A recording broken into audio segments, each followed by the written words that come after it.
So hello YouTube. I've just pressed the start button for it. This is what happens when you multi-stream. You forget. You sell plushies, I do.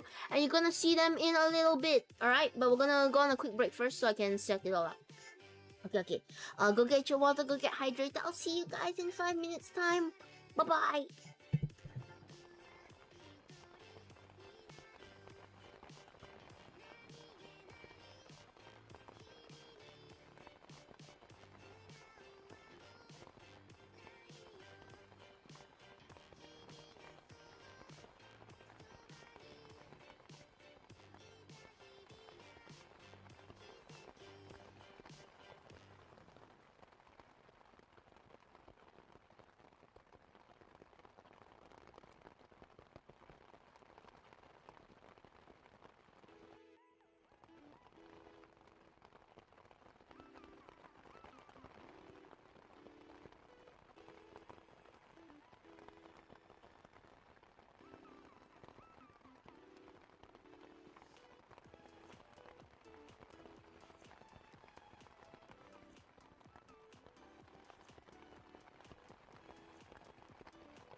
Okay.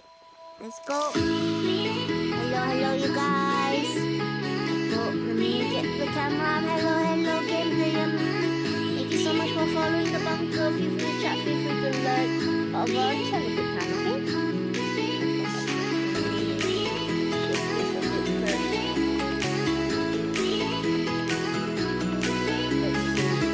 Let's see whether I've set this up correctly. I have somehow.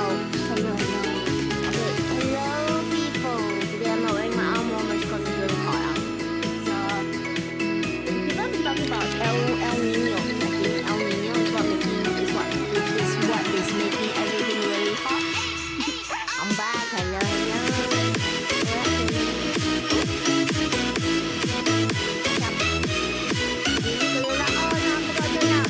Okay, there we go. Thank you, Spacey. Always forget about the music. I went to find out how many amps kills a balloon, which I found that 7 amps the average amount for electrical fireplace would definitely kill somebody. It's not a real fireplace though. It's a fireplace that slides to the side. So there was some electronics going behind it. It was a fake fireplace. It's how I would put it. I don't think there's a definition for it unless you have fake sliding fireplace somehow listed on the web. Okay, let me shift everything a little bit. So, this is not my desk. This is a chair that I've turned sideways. And this is the top of the chair that you're supposed to sit on. It's more of a block, but it's a block that's meant to be a chair.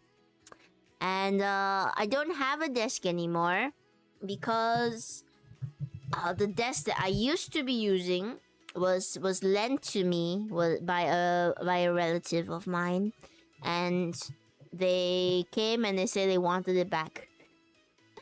So Tene said, all right, if you want it back, you can have it back because I guess it was never mine in the first place, so you have jurisdiction here. Here's your desk back. Oh well. But right now, I am currently deskless.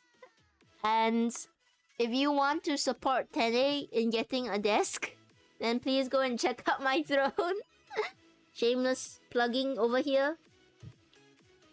Please go check out my throne because I would like to have a desk again. I would really like to have a desk again. I'm currently sat on the floor. This is where my chest is. A fake fireplace is what electric fireplace is turning. No, but I mean it slides to the side. Like the fireplace. Oh, is a fake fireplace one that slides to the side?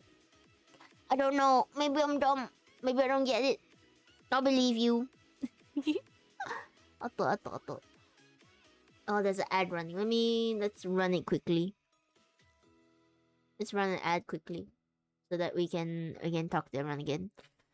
Auto, but yes, if you want to support Tene getting a desk, please support Tene getting a desk.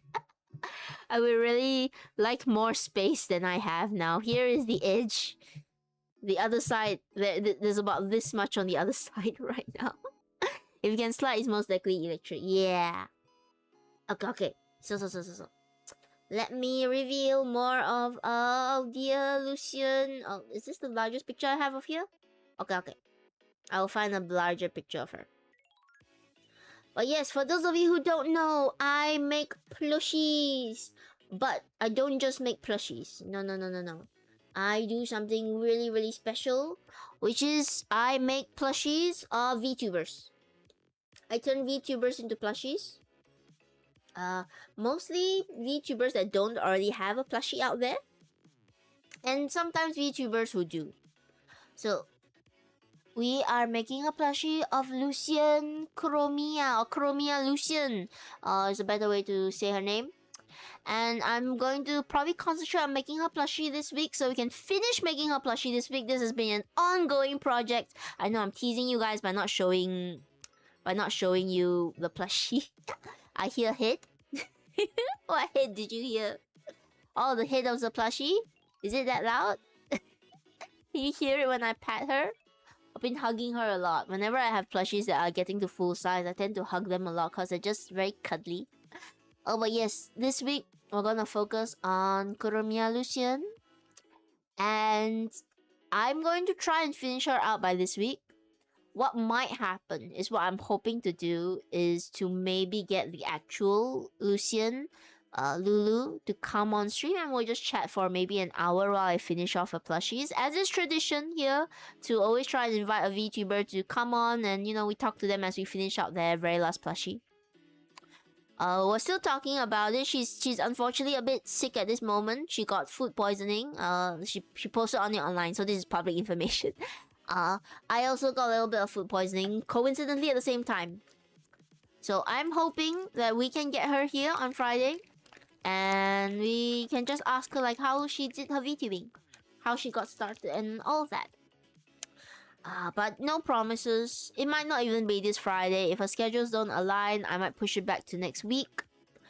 But this plushie is gonna get done. This plushie is gonna finish either this week or by the latest next week.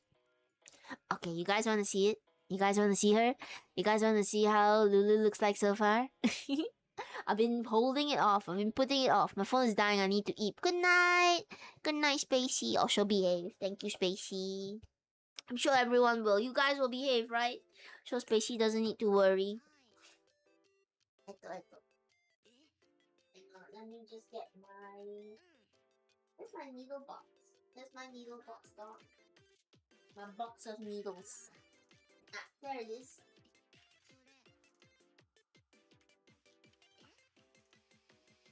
Yeah, okay. Sorry, I'm just looking for one of my threads that has gone somewhere. I don't know where it's gone. Lost in the realm of time.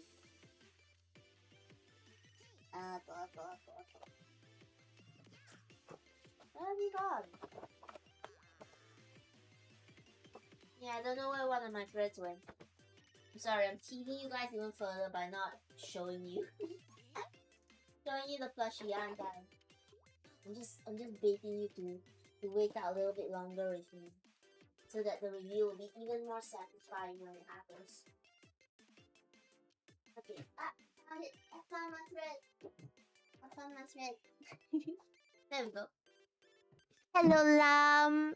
Hello. How you doing, Lam? Okay. Enough teasing you guys. Let me show you what Lulu actually looks like so far. Ta-da! Look at her. It's her. She's in a dress right now. She's clothed. But today we're gonna work on sewing on this lace. Yeah, we've got this lace that we're sewing on down her front. So that will be mostly the stream. It's just finishing out her outfit. And the final stream will be putting on all of her lovely accessories. And of course the rest of her clothing. I have yet to make her sweater, which is probably gonna be one of the toughest things I'm going to do. And to make a sweater, I actually have... let me see if I can find it. Yep. I have this. Can you guys guess what this is? It's socks. It's all socks. It's socks all the way down to make her sweater. Because the sweater has this kind of knitted texture to it. And I asked one of my friends how difficult would it actually be to knit this sweater in doll size. I was willing to go and learn knitting or crocheting or whatever I had to do. And they said, Tanya, I don't think you should. It's gonna take a lot of effort. So I said, okay. And I was walking along one of the post-apocalyptic streets one day when I saw somebody selling these socks. And I looked at them and I thought, they're the perfect texture. They are the perfect texture for making a sweater. So I bought a bunch of them because I don't know how many I would actually need. And it's always better to have more rather than less. But these are gonna turn into a sweater one day, just you wait. Most appliances that are 230 volts are commonly used 7011 and small enough to cause death. Standard power points give out 10 amps. I'm having so much learning about safety. That's good. I guess we also know that means Tene did have a near-death experience then. So I did nearly die. Hello Ram mga. Hello. Welcome back to the stream. Ito. Yeah. So let's just begin. Like I said, I still have all her accessories to do. The flowers in the hair, the stuff on her horns also needs to happen. I am debating whether to give her the monocle. Because I do have a metal ring. Let me see if I can find it. Is it around here?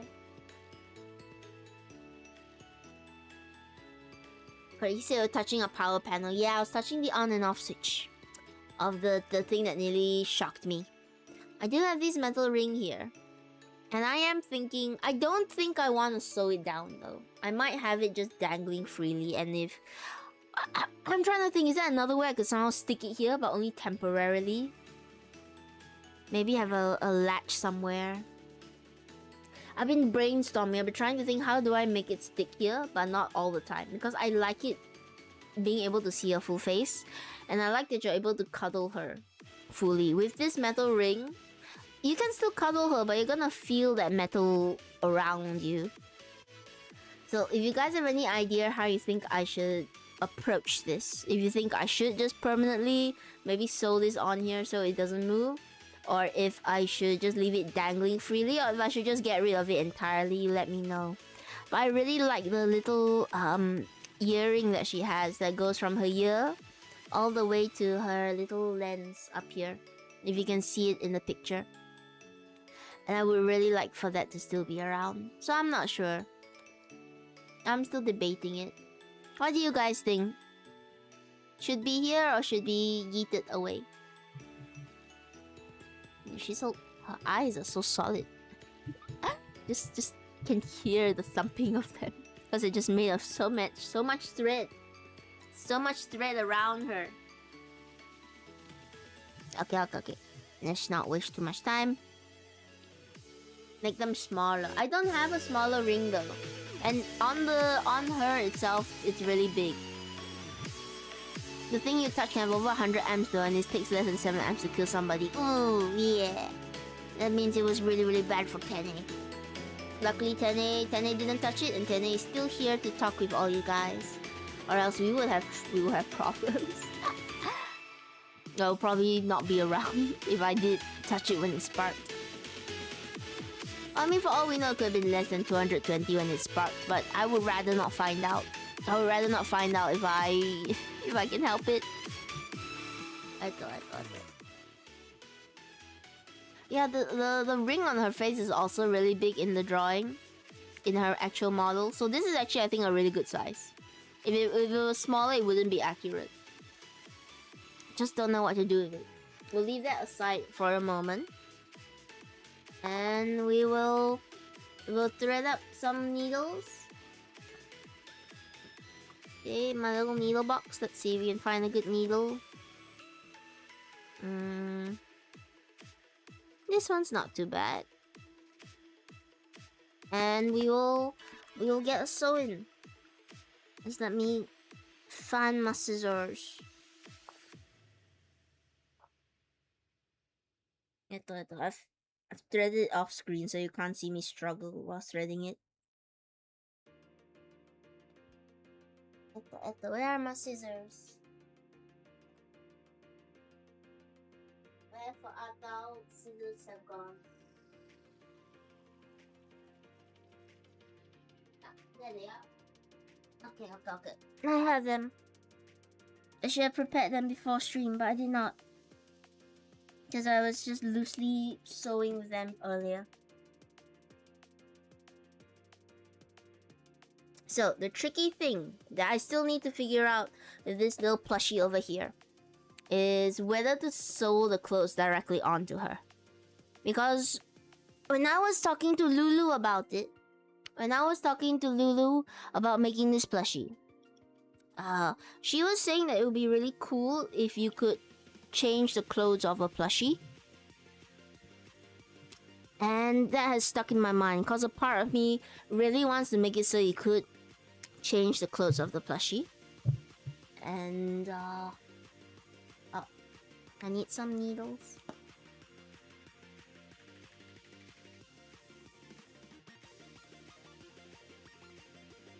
Velcro in the back. Hello, Octo. Welcome to the stream. Please go check out Octo. They're really awesome. Hi, Octo. Hello, Octo. Hang on, let me give you a shout out because my mod just went to sleep. Octo, if I can spell your name correctly. Okay, I did it. I did it on my own. Oh wait, no, I spelled it. I forgot the underscore. Damn it. Okay, I did it. You let your mod sleep? My mod is really bad at sleep, so I have to make sure that they get sleep. My mod has nearly been jumped in the middle of the night, so I have to make sure that they walk with a flashlight. They're hyper competent, but I don't trust in their competency. Hello, Octo. Velcro in the back wouldn't be a bad idea, but I want to avoid Velcro because it tends to tear at felt. And, you know, if it touches another part of the felt, it's gonna pull out all the fuzzies, which I don't like. Hello, Velcro. Oh, no, Velcro. Hello, Octo. That's my old Twitch. I couldn't access it, so I redid it. It's okay. So I've shouted you out twice. That's good. Hello. For those of you who don't know, for those of you who are new, I'm Tene. I turn VTubers into plushies. So this is KuromiyaLucien. And she's already a plushie, but now she needs clothes and all her accessories. And yes, for those of you who have been asking, For those of you who have wanted to see, this is plushie booba technology. This is what can be accomplished now with enough grit and determination and felt and stuffing, a lot of stuffing, of course. We can achieve plushie booba. There's also plushie butt, but you can't really see because she's a bit covered up. If you love booba, please go check out Octo. That's my plug. Oh, but this is really embarrassing because I was asking chat earlier tips for how to interact with Octo. Oh no, and everybody else. I need more socialization tips because I'm really bad at socializing. Terrible at socializing. Okay, so we're just gonna sew the lace around. Hello, Eggy. Hello, Eggy. How are you? I'm going to try to sew the lace such that it doesn't stick to the skin. A part of me is very tempted to make it so that, because this is it all pinned down, and when it's all pinned down, look how nicely it follows the shape. But if I sew it down, then we can't move it. You can't change the dress here. And I don't know if she will ever want to change the dress on it. But I'm gonna try and make it modular, and if it looks terrible, then we'll sew it down. Amps and volts are 2 rating, just to let you know. Power panels are 230 volts and 120, but oh, it's a lot of information. But thank you for going and finding that out, Yeet. I'm glad you're having fun looking at wattages and volts. But don't you want to look at the plushie now? Don't you want to admire the plushie and all that it has? So it's gonna be a bit awkward. I have to stick a finger up here and make sure that the needle is not going through her skin. Okay. Hang on, let me get this part first, which is the trickiest part, is just getting it all started and stitched down. Okay. Silence, everyone. Once I get this part, we can start chatting again. Because if it comes loose, then you have to do it over and over and over again. Okay. Moment of truth. There we go. Oh, no, it's come out. It was not moment of truth. Wow. This is the trickiest part, is just getting it started. Because I do what you would call a... some people tie the ends of their starting stitches because it gives them a stopgap. It stops the thread from moving so that they can anchor it, basically. But I don't like doing that because it tends to leave a little bulge in the fabric. Here it's a bit smoother. You can see when I tie it down like this. If you can see, it's really hard to see. Okay, we've got it. Ugh, my back hurts. Amos. So now all we need to do is, very delicately, we're gonna just sew around her back end, her back waist, her whatever you call it, her back. And start sewing this lace down very delicately. I hope you guys can see. I'm trying to position the camera correctly. Sorry, Lulu, I'm gonna make you a little bit smaller. And I'm also gonna make myself smaller. Because no one can be larger than Lucien. There we go. Alright. Hope you guys can see it now. And now we're just gonna sew and we're gonna yap. So, aside from my PayPal woes, aside from everything that PayPal is putting me through for just trying to be, able to afford Vision. One other thing that I've been doing is I have been playing Baldur's Gate 3 again. I've gotten back into playing Baldur's Gate 3. And for those of you who have never played Baldur's Gate 3, you are missing out. You are missing out on a fantastic game. I will confess, the thing that has got me giddiest about the game so far is all the romances. Like everybody says, it's a dating simulator wrapped up in a fantasy adventure game.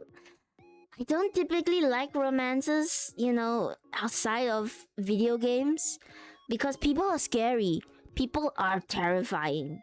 And book romances are just really bad nowadays. With all of the AI written books and all of the poorly generated things, I miss the day when fan fiction was an art.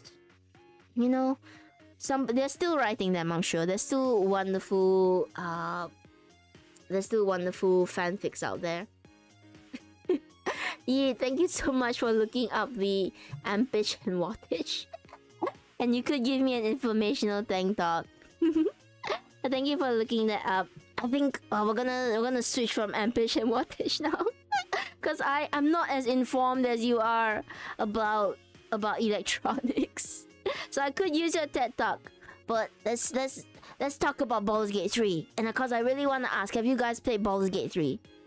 Have you played Baldur's Gate 3? Have any of you been graced with Baldur's Gate 3?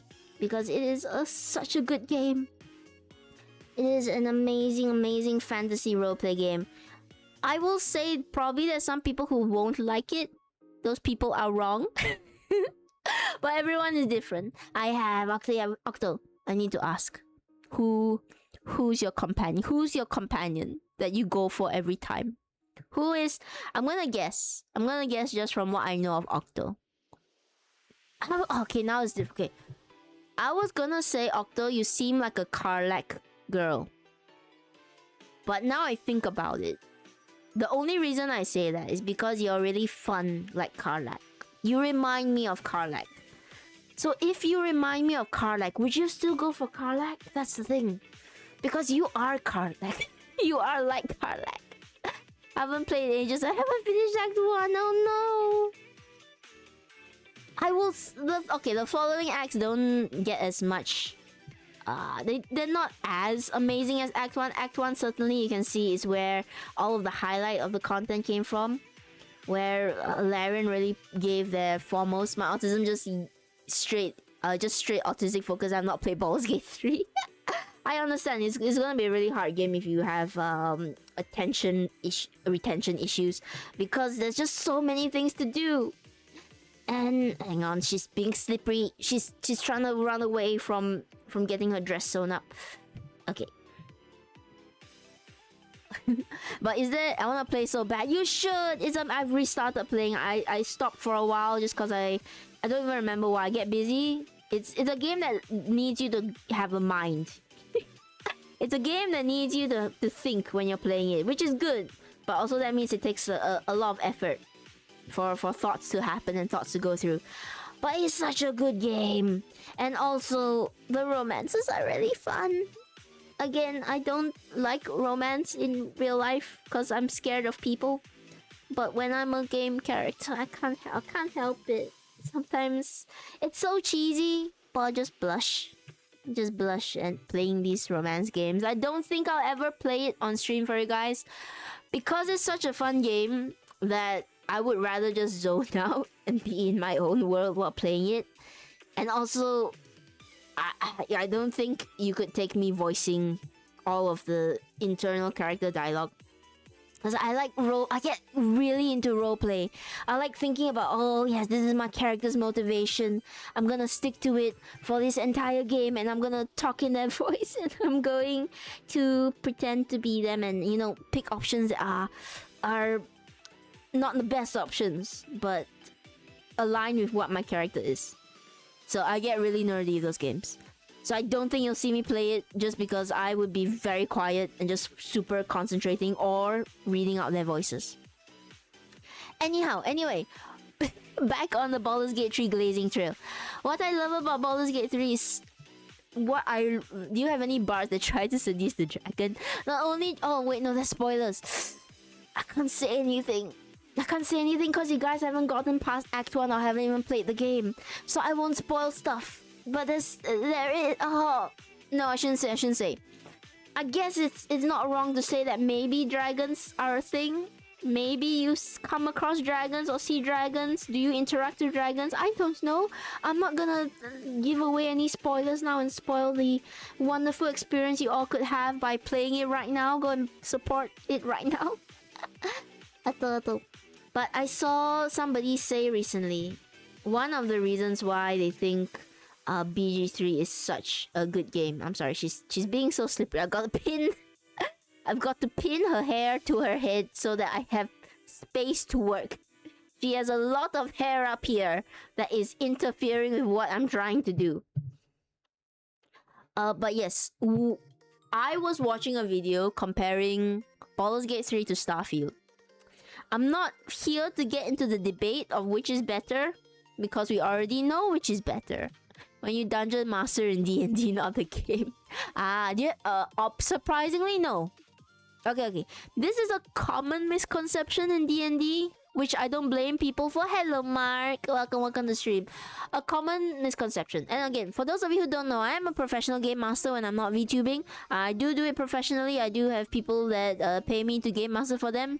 It's not a full-time profession. I would love it to be. But yes, so I know at least a little bit about what I'm talking about. Now, it's a common misconception in D&D that every game has dragons. I'll be honest. And it's in the title, so I don't blame you for thinking that every game is gonna have a dragon. But surprisingly, there are a lot of games where dragons just don't feature. There are a lot of classic adventures where dragons are around, but most of the modules don't have a dragon. They have a Tarrasque, or they have a drow, or they have a big bad evil wizard, or they have a big bad evil vampire. But they don't really feature dragons as much. Which is, you know, can be confusing to some people because the game is literally called Dungeons and Dragons. You expect there to be dragons all the time and dungeons all the time. But there's not. Because there's just so many other monsters that exist in D&D. And you know, dragons will get boring after a while. So most of the time you don't get dragons. So you don't really get that many bards seducing dragons. You get bards seducing a lot of things, but not always dragons. So educate yourself. Break out of the stereotype. Not all bards seduce dragons, and you know what? That's okay. We gotta support the bard movement, even regardless of whether they are after dragons or not. That is my PSA for the day. Sorry, I'm making sure that I haven't sewn it to her skin. But this is really suspect. It's a really suspect sewing placement. Okay. But yes, and not every game has a dungeon all the time. Some games don't have dungeons, but dungeons are more common in Dungeons and Dragons than dragons, surprisingly. And most of the time, they aren't called dungeons. They're called like, oh yes, enter this lair, enter this the she-hag's lair, or go through this maze. You know, a dungeon is just a big building with many rooms that you gotta go through to find stuff or kill stuff, or just for fun stuff. You never know. Not all dungeons have to have a purpose. Sometimes people just go into to vibe. But yes, one of the things that struck me in playing BG3 again was somebody said that, you know, a lot of people in other game genres, in the roleplay genre, they try to shoehorn you into their choices. You know, they try to make you make the right choice for the game. Baldur's Gate 3 is trying to figure out how do you make the story work regardless of the choice that you choose, which is amazing, because this comes back to, surprise, D&D. It all comes back to D&D. And you all must be sick of me talking about it by now, but I love it so much. In Baldur's Gate 3, it's not fully accurate to, you know, the D&D mechanics and stuff. They had to change things for the video game to work, and that's completely fine. But it is accurate to the feeling of playing D&D. Hello, I only got a 10. You've just barely managed to catch a glimpse of Plushie Booba. But no more than this. You're not allowed to see more. So have you ever had a bard try to seduce something more than 3 times the size of the bard? Honestly, no, actually, because not many people play bards in my campaign. And most of my campaigns are long running, so I see the same people over and over again. I haven't had a seduction bard. I'll be honest. I've had a bard that was really into journalism. It was a journalism bard. I think a lot of people like to. They said the thing. They said the thing. I said the D&D. Y'all can go home now. A lot of people try and break the stereotype of the bard actually. So you don't get as many people playing seduction bards nowadays. I've seen seduction rogue, but the seduction rogue did not live very long to seduce anything of a considerable size. But yeah, a lot of bards nowadays, they are more focused on the vicious mockery. I think they're trying to break out the stereotype of bards. They've seen the stereotype going on the internet, and you know what? They said, nope, we're not gonna give in to that. Yes, we are charismatic beings, but we are gonna charisma on our own terms, and we will mock you on our own terms as well. So not as often as you think. You don't see seduction bars as often as you think. And seduction is honestly really hard. I'm seducing the werewolf and you can't stop me. I do have a potential player romance going on right now. From Descent, one of the characters is... One of the NPCs is flirting with a character, and the rest of the table are shipping them together. So I don't know. They were at a wedding and the NPC caught a bouquet. It was by fate of the dice because I rolled for who would catch the bouquet, and it was that NPC. So everybody else in the table is just shipping these two together right now, and it's really fun to see. Internal romance. The NPC and the PC character, yeah. PC stands for player character, by the way. NPC, non-playable character. Which is, it's cute, it's cute. The player character is just vibing, they're not sure yet. They're gonna go along with whatever. And I say, you know, that's how D&D should be played. Please give us the juicy details. It hasn't gotten very far yet. It really hasn't. I'll give you more when more details emerge. But so far, it's just that they've talked in the night, cause they were all together in a farmhouse. They were resting in this farmhouse after rescuing the owner's granddaughter, and they just seem to have like a really sweet moment. It's really sweet. It's not yet juicy. You gotta wait for the juice. Right now, it's still growing as a fruit. It's not even budded yet. And the guy, he was playing a guy character. He accidentally threw her sword. He was trying to swing her sword, but he's playing a very strong character. So I said, if you get higher than a 16, you lose the sword. It's just being yeeted off into the distance. And he got, I think, an 18. And that sword went flying all away. And I had a choice in that moment. I could make her upset. I could, you know, make her angry that the sword is lost. But in that moment, as I was thinking about the character, I just made her laugh. I made her laugh and then compliment him and say, that's fine. You know what? Let's look for the sword. First one that finds it gets to keep it. And right now, he has her sword. So he got to keep her sword. And the rest of the party, you know, they're not in the scene, but they are listening in.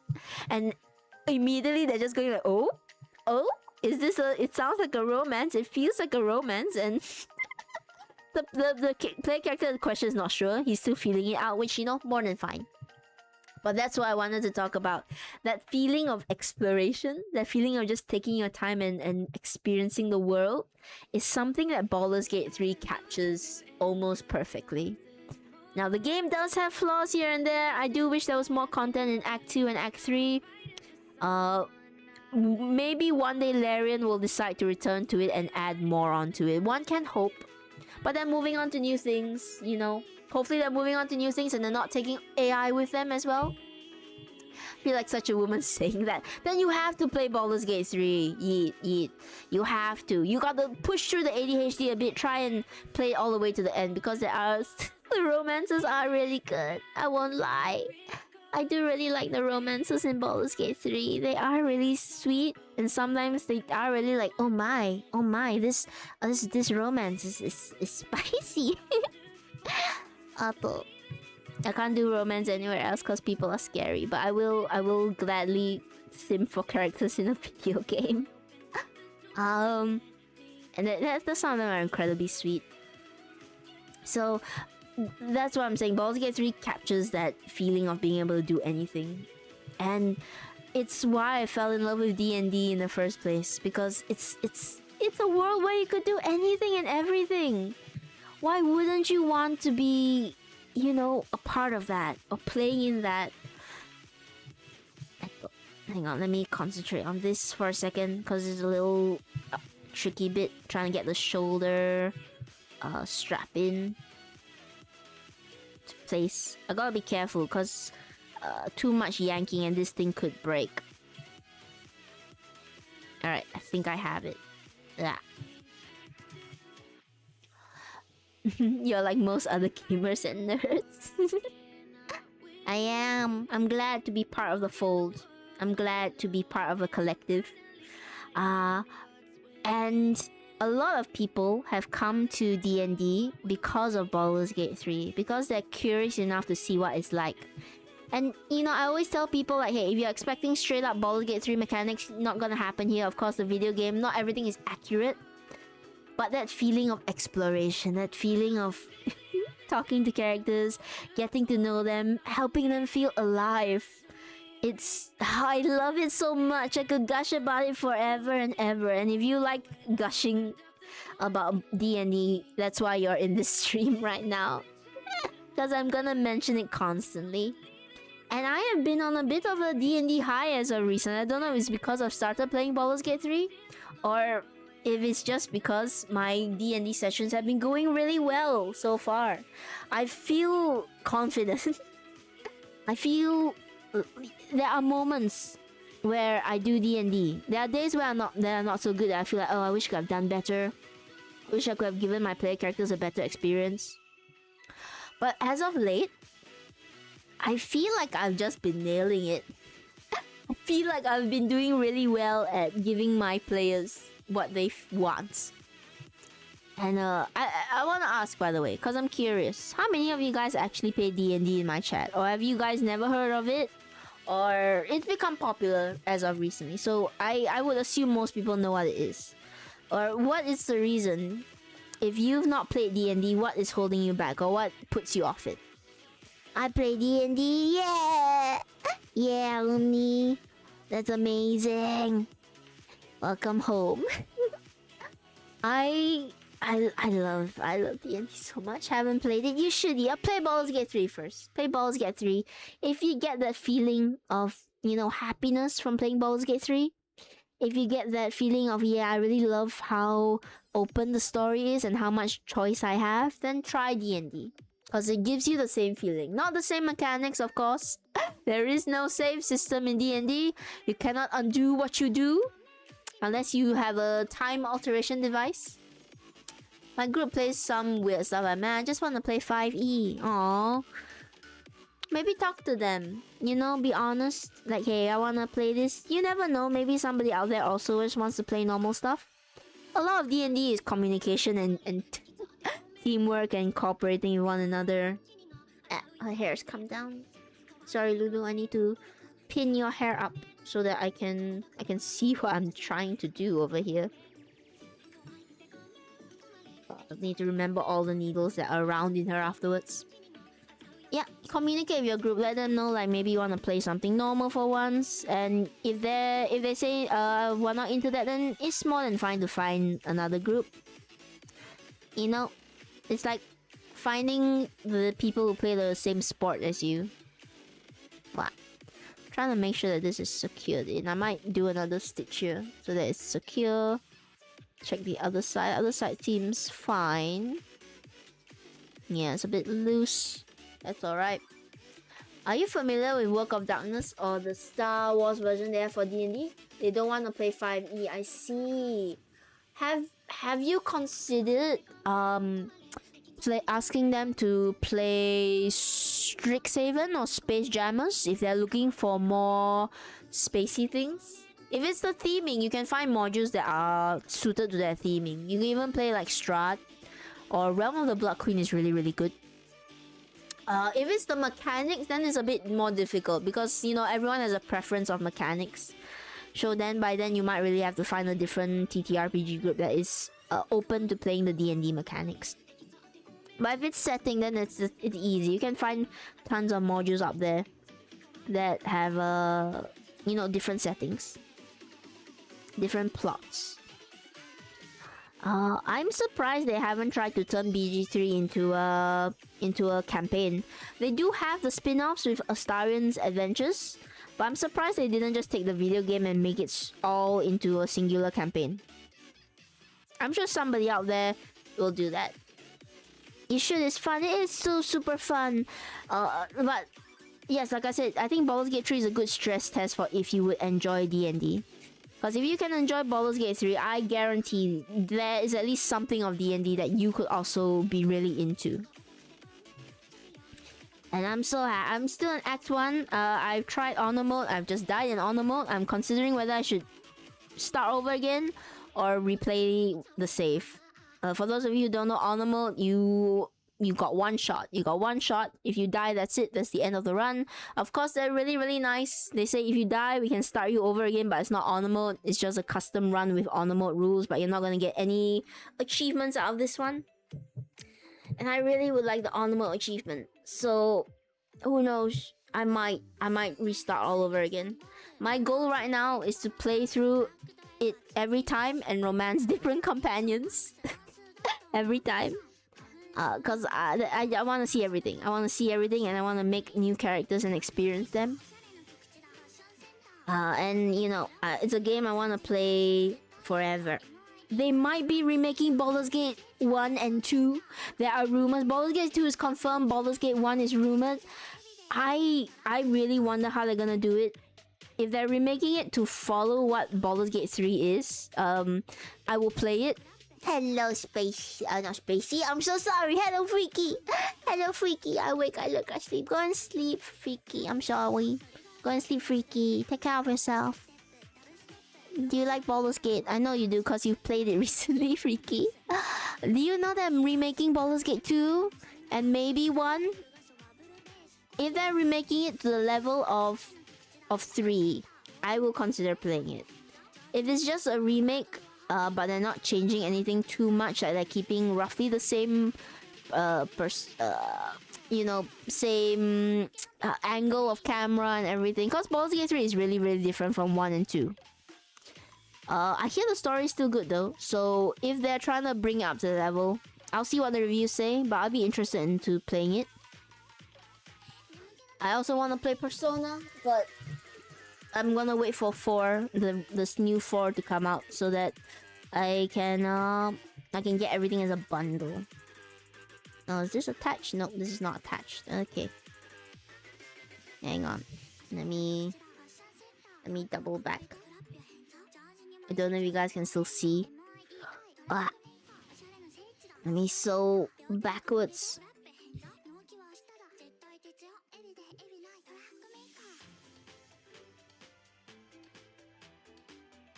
Yeah, move that needle. Okay. Oh, did I sew it to her skin? No, I haven't. Good, good, good. Okay, give me a bit. Let me concentrate on getting this part in, because it's one of the more difficult maneuvers I must perform to sew stuff. Okay, and then don't get it tangled.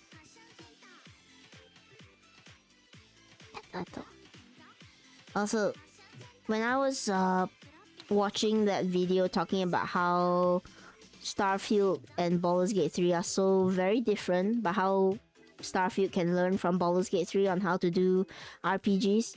There's one thing I realized about Starfield, and I think about the Bethesda engine in general. Correct me if I'm wrong, those Bethesda fans. But have you noticed that whenever the characters talk in Bethesda games, they don't have fully made mouths?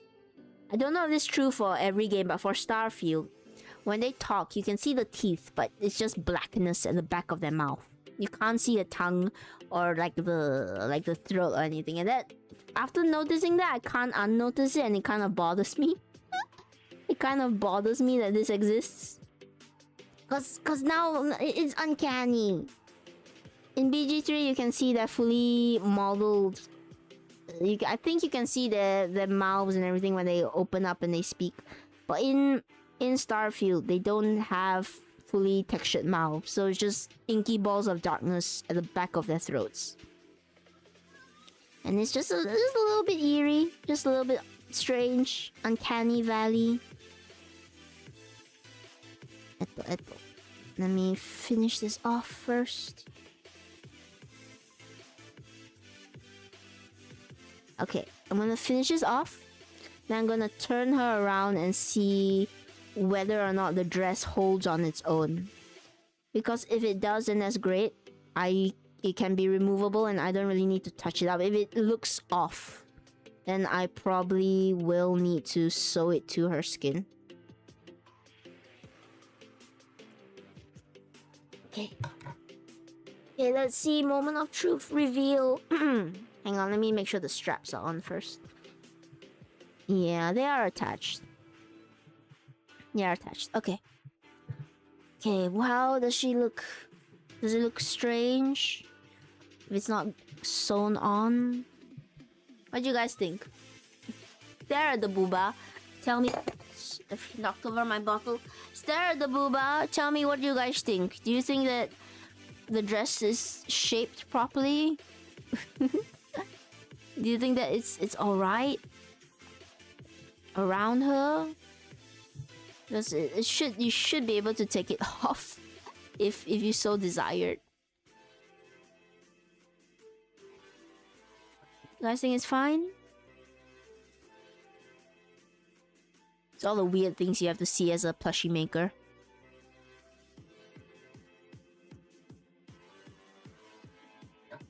Yeah. Yeah, I think it's okay. So, I think it's fine. So what we're gonna do next is we have to sew on... Let me get my thread. We have to sew on a little bow for her. And I have a little bow. I have it right here. So we're just gonna sew this onto her. I'm gonna continue talking about D&D and stuff and roleplay and all that fun stuff. What was I saying? Yes. I've forgotten. Ito. BG3, super fun. Super amazing. Please everyone go and play it. And, you know, see whatever Laren is coming out next. As long as they're not using Gen AI for anything, which they said they wouldn't, but you never know. You never know what people are up to nowadays. And nobody's watching.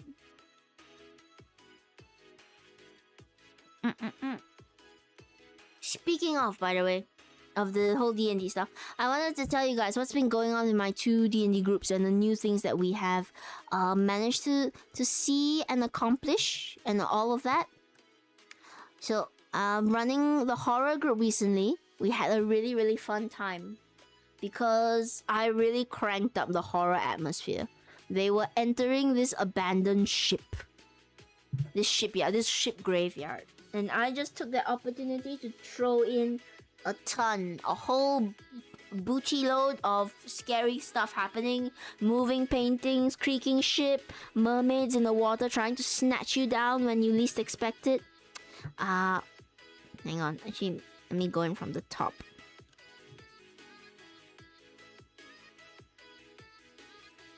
Okay. Gonna sneak it in from here. Okay. Mermaids, boatloads of scary, creaky noises. A little bit of a storm on the seafront. Threw all of that in for them to experience. And it was really good. Firstly, there were less people because 2 of them were sick. Are you a tsundere? No, not really. I'm sorry. I can be mean to you if you want. I can be angry with you if you want, Zokumor. But I'm not really a tsundere. I'm too anxious to be a tsundere. I could try. You all idiots. How dare you look at other VTubers? Oh, that's a yandere, right? No, sorry, that's not a tsundere. Give me lines. Give me lines to be a tsundere. Hello, game player. Hello, welcome back. Feels bad, man. I know. People come into here asking me to be a tsundere for them, but I can't. I'm too anxious to be mean to people.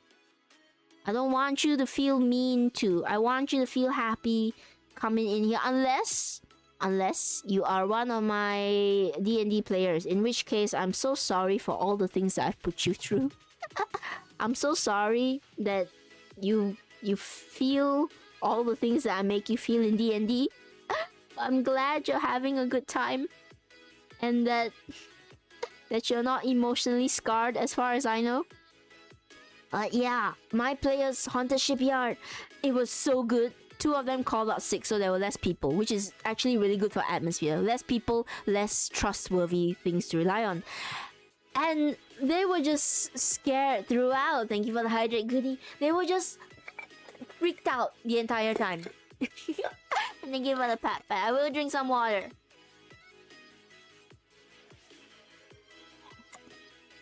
And this is a horror campaign, okay? I don't just make them freaked out for no reason whatsoever. But it was, if you would allow me to brag, I just felt so confident as a game master. Because I saw my players reacting how I hoped they would act. They were tense all game. They were... This book, right? Spoilers for Realm of the Blood Queen. In Realm of the Blood Queen, there are a lot of things that happen for no reason just to scare players. So you see things like statues move or paintings shift and change, and there is no reason for them to actually do it. It's just scary stuff that happens. And when I was looking at it, I was worried like, oh, would it be too much? Would it be too cheesy? But I underestimated the author. It actually works really, really great. Because the whole time, my players were just discussing with one another like, oh, should we walk here? Should we walk there? Maybe we try and contact the ghost. And you know, in D&D you can do whatever you want. So they're trying to contact this ghost. In my head, I'm debating, should I actually have a ghost talk to them? Because, you know, D&D fantasy, ghosts aren't the strangest thing to find. A lot of ghosts exist. And they kept asking about the ghosts. And normally in D&D, when people are asking for something, you would try to follow along that thread of thought and give it a little bit to them. Like if one of them is suspecting a character of being evil, the evil big bad, then it can be really, really fun for you to go along with that and make it so that, yeah, this is actually the evil big bad. You suss them out. Congratulations. But I think it's also a skill to know when not to give them what they want.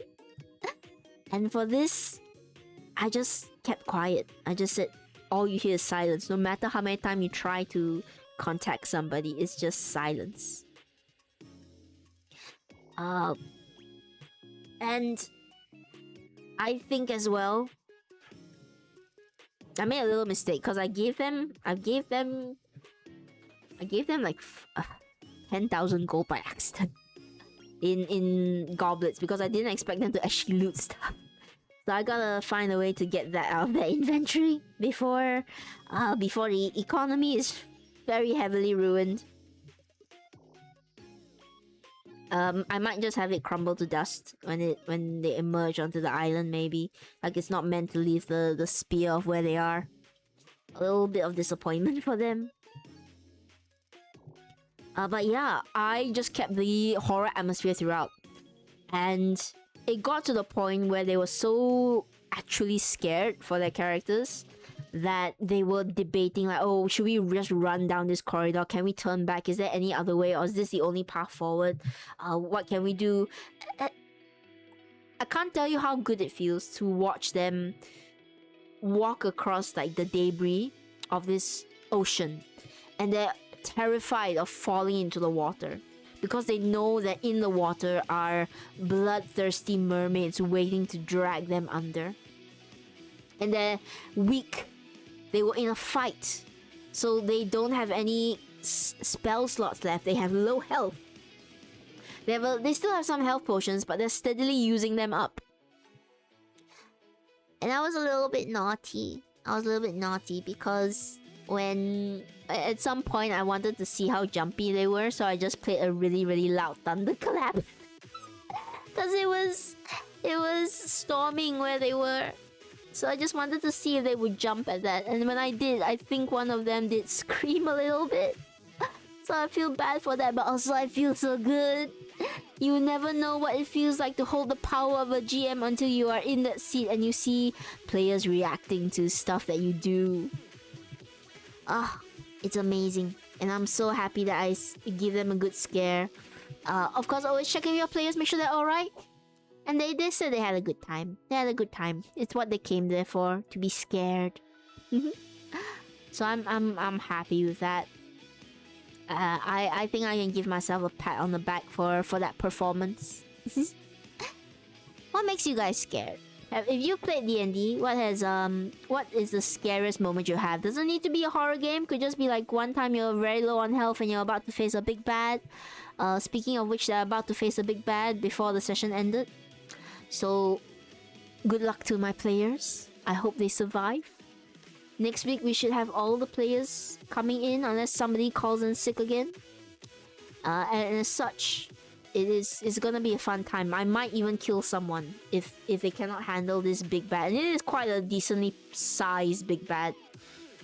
So if they die, that's it for them. Hang on, let me figure out this tangle of string. It's a very satiny string, which is very nice to touch, but it gets tangled way more easily for some reason. And I'm not fully sure why. Like, you see, this big, it's just big loop that's just out and about. It's really hard to detangle. So what I'll just do is, do I cut it? No, what I'll do is I'll strangle it off.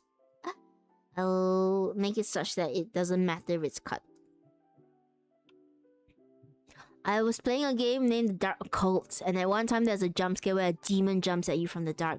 What was it that was scary? Was it the noise, or was it actually the appearance of the demon?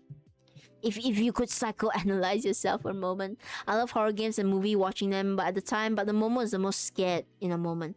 What was it that made you go like, oh, it's too much. This game is too scary for me. That's my scissors. 2 hours.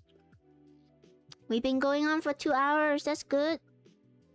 Is that what you're referring to? Let me just adjust this so you don't see all the terrible looking threads in the behind.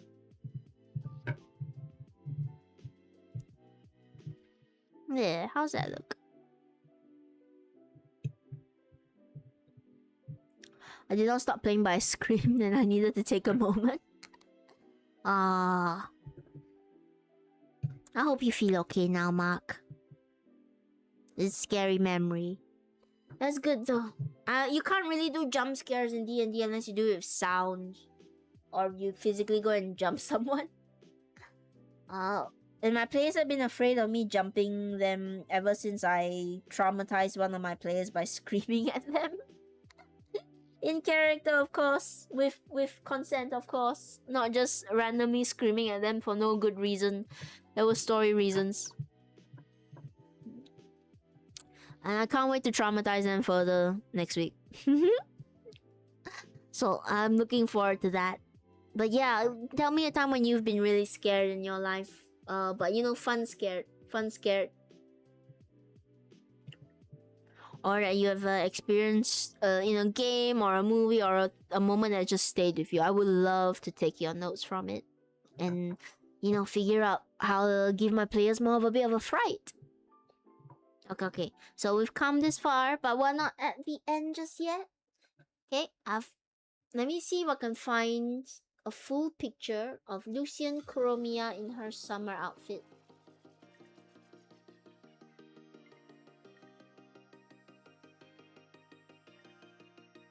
Or is it spring? Sorry, spring outfit.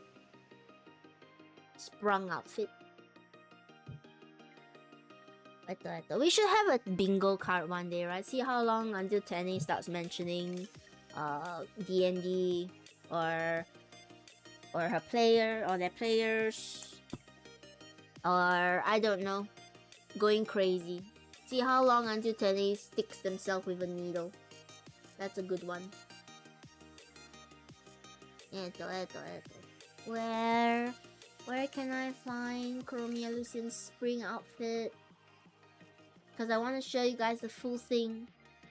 The times when you get... Can you put a device on the table to shake it suddenly and scare the party? I wish! I don't think I could afford such a thing. I guess I could physically shake it, but I'll be honest, I don't like shaking the table because then all the miniatures fall off. I will hit the table to make a loud bang. I did something really cool with the table recently. So they're in the ship graveyard. And what I did was there were these smaller miniature tables, like these plastic, like elevation things. I placed them on the table, covered them in blue cloth, and put the ships in between them, so it looked like the ships were actually sinking down into the ocean. And I was really proud of that. I'm kind of miffed that I didn't get a picture of that. I should have gotten a picture of that. Next session, I think I might do something similar, but it's not going to be as extravagant, unfortunately. Okay. Oops. No, not that. I want to try and find Lucien's full outfit, so you can see her full outfit of what she has right now. This is just her in a white dress. Oh, but that's a good idea. You're on the right track. Like shaking the table and stuff. I think I've been good at building some dread atmosphere. Of course, now we're gonna go into combat really soon. So we're gonna see who makes it out alive. It'll be really sad if one of them doesn't make it to the end of the combat. Because then they're gonna get on the island, and that's where the real meat of the adventure fully starts. My other D&D group is they're in El Terrell now. And they're having a really good time. They've gone pet shopping recently. So they've had a really fun time pet shopping. And I have been trying to encourage them to get more pets. Because the more pets, the more emotional damage can be inflicted on them. And of course, also, they can have a good time with pets. They can have a really fun time playing with pets. It helps to build up the, you know...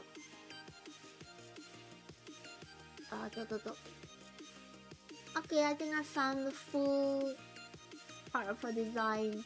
So let me save that. And I will try to showcase it on stream. This is by Gume Art, who did a full model of her design. Give me a moment. Let me make it visible. Oh no, there's an ad break. Eto.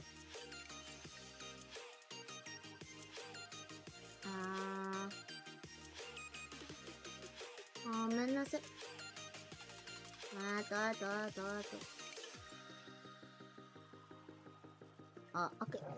It's really tiny. So I'm gonna adjust it a little bit so that we can see only the part that we want to see.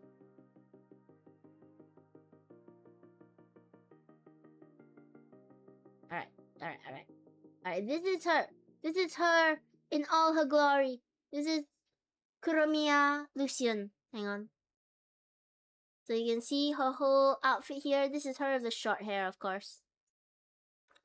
We still got a lot of stuff that we still need to do, like her socks and all of that. But one thing that I have already done is drop things. I've dropped so many things. Maybe it's good not to have a desk. That way I can avoid just dropping things. Okay. Here we go.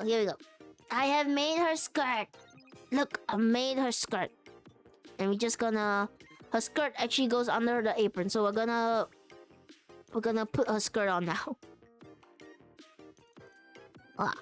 If I can put it on her. She's slippery. Felt surprisingly slippery. How do you make that?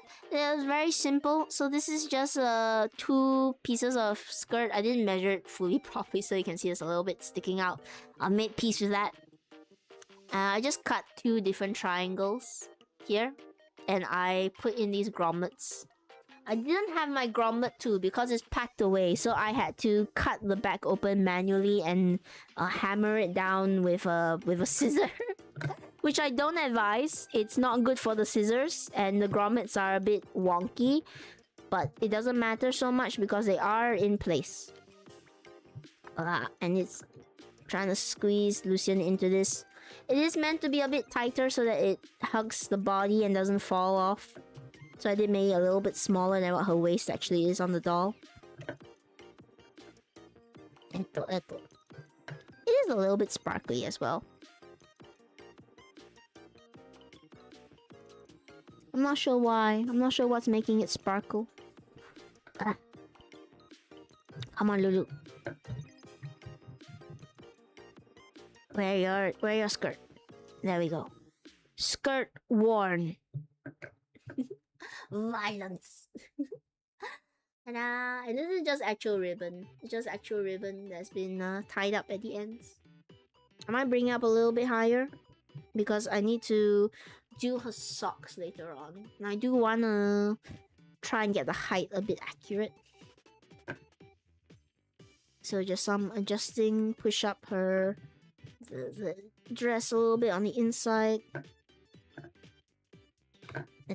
So we're gonna do her socks later on. This one is maybe about here, and then this one will be here.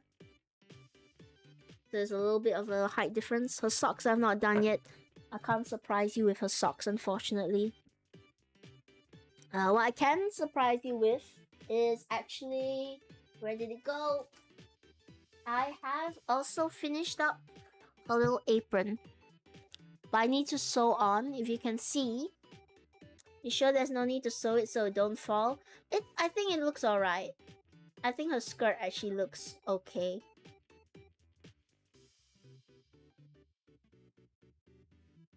I need to sew on the little apron that she has.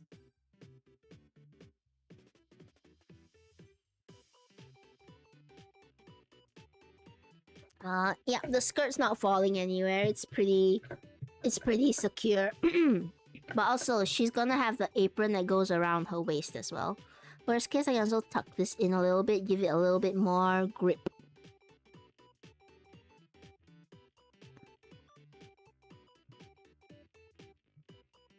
So that it's got a way more cloth wedged in between. So it's definitely not falling off. But yeah, I need to do a little apron. And I need to sew on the words. I need to sew on Lulu in the font. And I need to do the little flowers at the side over here. So that's what we're gonna do next. So I'm gonna make this a little bit bigger just so I can see. It's a bit blurry, unfortunately. But it's not too bad. I can still see roughly what it looks like. Alright, and we're gonna put Lulu aside for the moment. Let's take a quick 10-minute break, okay? Just a 10-minute break. And I'll come back and I'll be stitching the little apron piece. I couldn't make all out of satin, so here's like a satin ribbon, and then the rest of it is felt. And you can see all the bunch of like frayed stuff on the inside. So that's what we're gonna sew, and then we'll sew the ribbon around her. But yeah, let's take a quick 10-minute break first, alright guys? And I'll come back in a little bit. I'll drink more water, and we'll continue sewing. So we'll be right back, okay? Bye-bye.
Okay, guys, I'm back.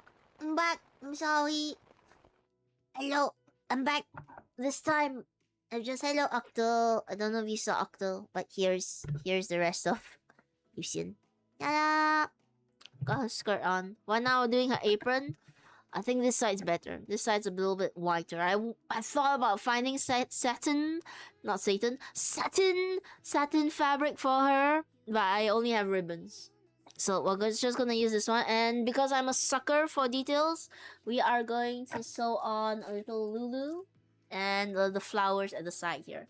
So let me just get where has my pencil gone? I am losing so many things. There it is. I thought we'll zoom in a little bit so you guys can see. This is gonna be really tiny. Well, we're gonna do a little Lulu here. And we're gonna try and get the... oh, I'm so bad at writing this. The little cursive that's happening. As long as I have a marking of where it is, sort of, I think I could copy it out. The colors worry me a bit because I don't know how well I can do the colors. Okay, what I'm gonna do is I think I'm just gonna write out the full thing with stitching, and then I'll go over it with the pink color and hope that it looks okay. So what I'm gonna do is let's use a single thread. Let's just use a single thread from our embroidery thread.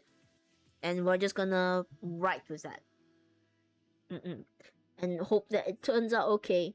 And if it doesn't, I will cry because it took a lot to get this apron done. The ruffles were a pain.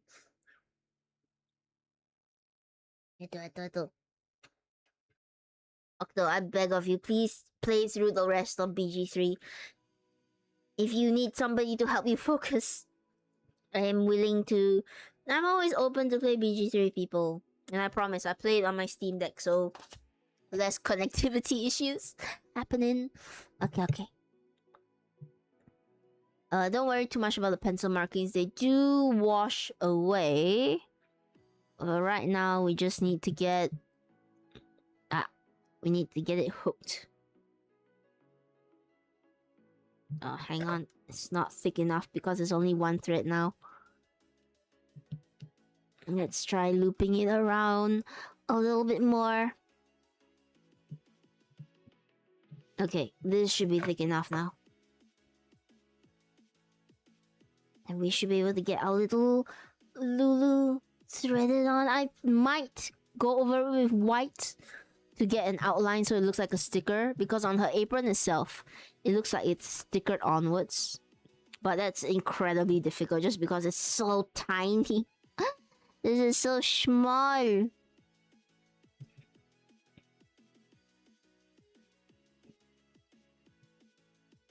can barely see the lettering right here. It's just an incredibly tiny scale we're working with. But I am a sucker for details. I'm gonna capture every single part of you as accurately as I can. Or my name isn't Tenny.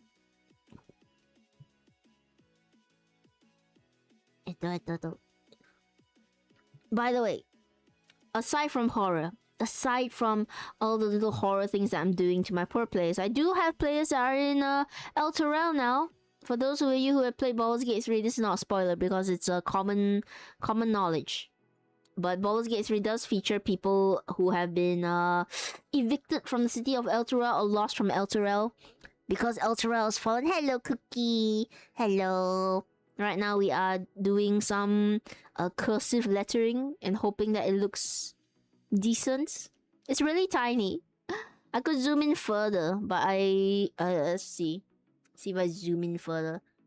Oh, that's even worse. What are we talking about? D&D as always, because I love D&D. But also Baldur's Gate 3. And also I was saying my players are right now in El Terrell before the fall, before it all goes to heck and back. Depending on whether you're good at saving them. Give me examples of lovable NPCs. I want to make my players care about the place before I cruelly rip them apart from the place. I want to make my players sad. Because the problem of Descent into Avernus, right? Which is a famous D&D module. Very famous D&D module. It's basically the prequel to Baldur's Gate in a way. Or rather, it's a major event that happens near Baldur's Gate. But it has plot holes. There are things about it that, like every module, you have to change as a DM. Now, imagine yourself. I want you guys to imagine you are in this city called Baldur's Gate. Not Baldur's Gate 3, just Baldur's Gate. And you are tasked with, like, you know, just living your life. Figuring out why people are dying on the streets. And then all of a sudden, it all leads into you trying to save this city that fell into hell. But the city that fell into hell is not Baldur's Gate. It is this other city that you probably have not been paying much attention to, called Elturel. And the book, the module itself, is just really bad at making people care about Elturel. It relies very heavily on backstory or having a stake in Elturel already built into your character. If you don't have that stake in your character, then you don't really care about Elturel, and like, who cares that it fell down? Even if you do have that, because you've not roleplayed it out, it also feels like there's no reason for you to care about Elturel. Like, oh yeah, we're in Baldur's Gate. We've never been to Elturel. Maybe there's somebody in Elturel we care about, but I've never been there, so why should I care about Elturel? Or maybe I had a backstory there, but it's a backstory. I don't know this character. It's not fully fledged out yet. I got too excited. Got too excited talking about Elturel. So the biggest issue is that there's not enough plot hook tying you to Elturel. So what I've done, what a lot of GMs have done, is I'm starting them out in Elturel. They've gone to Elturel from Baldur's Gate, and they're gonna have a wonderful time there. They're gonna get pets. They're gonna meet fantastic people. They witness the wedding, which is really, really cute. Because my player characters, they got so invested in this little wedding that they did a bunch of magic at the ceremony to make it the best day for the bride. The bride and groom kissed in front of them. The wizard did like prestidigitation. The bard started playing music at this wedding. The barbarian was sort of awkward, but he was having a good time. Elturel, Elturel. Elturel, the fallen city, the city that falls down to hell. Once the holy city. There's a song about it. There's a whole song about Elturel that people have created that you should listen to. It's really good for D&D campaigns.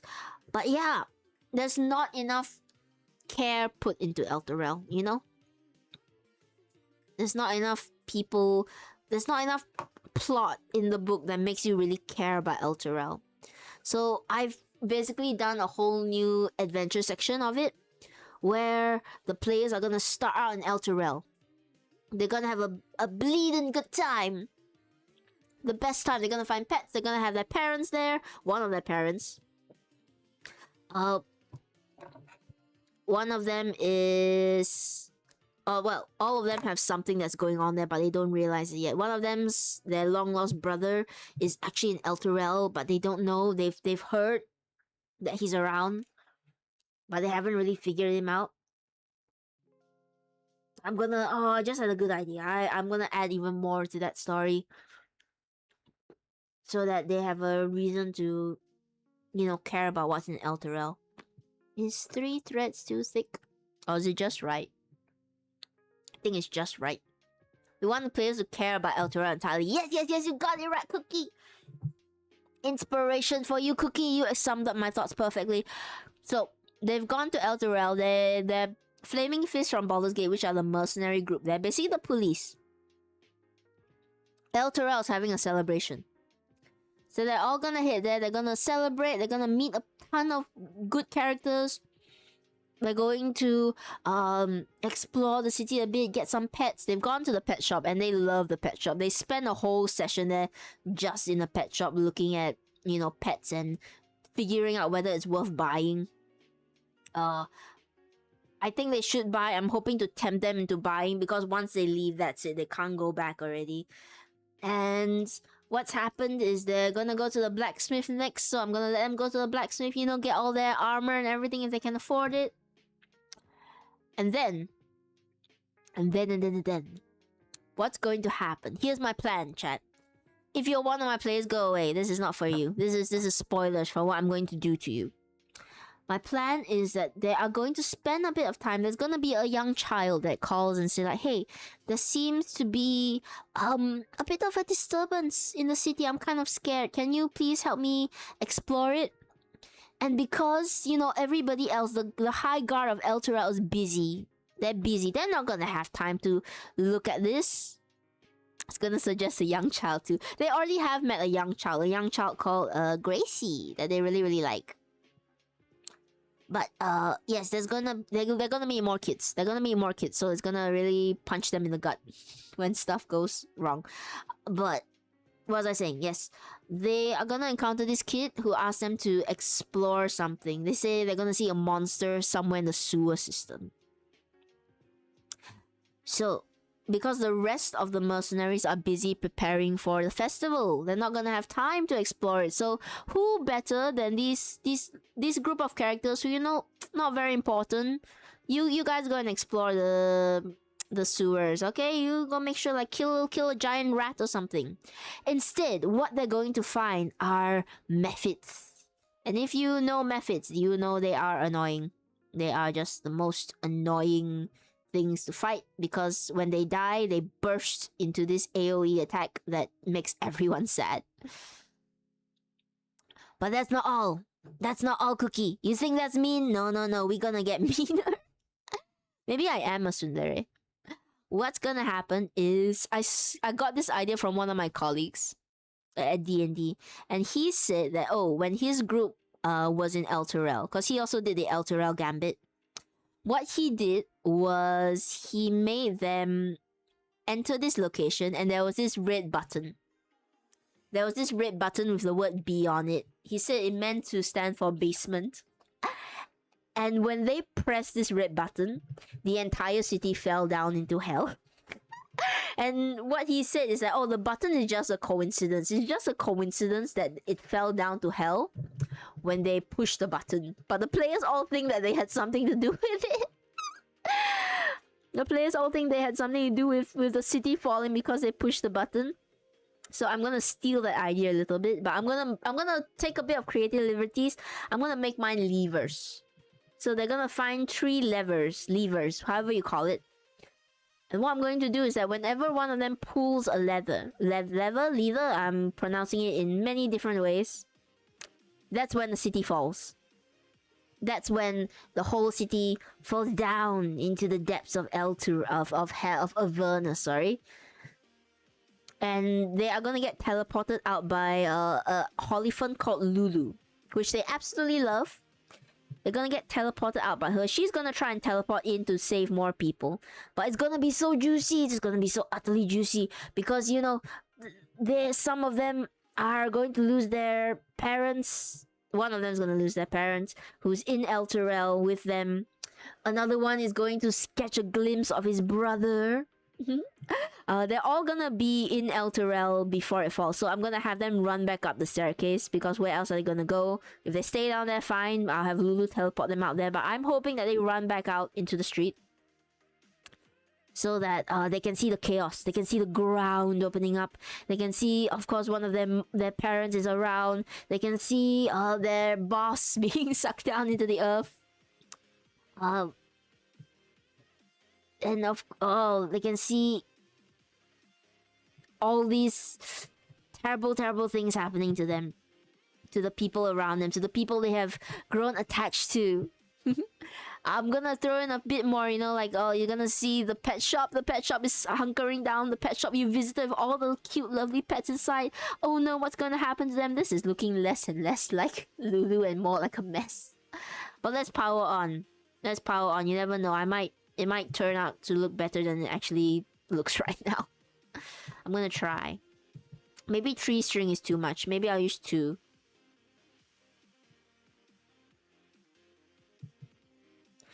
Give me ideas. A mother trying to save a child. They're gonna see that. Maybe they'll get a few refugees with them, but they're not gonna get any of the important ones. All the important ones, they're going down, down into the depths. And that will be their motivation.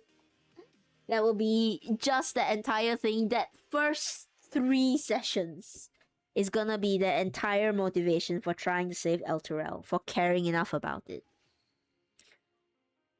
Okay. I can work with this, maybe. Yeah, I can work with it. I don't think I can do the white outline. Hello, Boyd. Hello, Boyd. How are you doing? Eto. I'm sorry, I'm ranting about Elturel. I could put bread in there. I could put a baker shop. Oh, I should have a... Because they're still in the happy section. They've not reached the bad section yet, which is gonna happen next week or this coming week soon. Oh, what I'll do is I'll put in a little baker shop where that offers them free bread and all of that, so that they can be attached. They can be attached to the breadman, to the bread person. Eto. You can see the mess that there is inside. The old man of the bakery who gives them free bread is good. Yeah. Do you have any other suggestions, chat? Do you have any other delightful things that I could subject my players to? Give them everything they ever wanted. One of them, their mom is gonna have like a deep talk with them about the family business and stuff. That's fine. That's fine because it's gonna be covered up by the white lace later on. I'm gonna have one of them, their boss is gonna be there and they're indebted to the boss, so they're trying to break free. So the boss is gonna tell them, you get us out of here, then I'll break your contract. Alright, I'll break your contract and you'll be free of me. You'll finally be able to leave the circus, which is what it is. Hang on, just trying to concentrate on making this not look bad. Everybody loves free samples. Everybody loves bread. What else? What else can be done? It's gonna be squeezed into next session because there's not a lot of time left. I want to rush them along a little bit so that they don't just spend the whole 3 sessions in Elturel. I think some of them know it's gonna fall. I'm not sure if they've all read the module. I'm sure some of them have.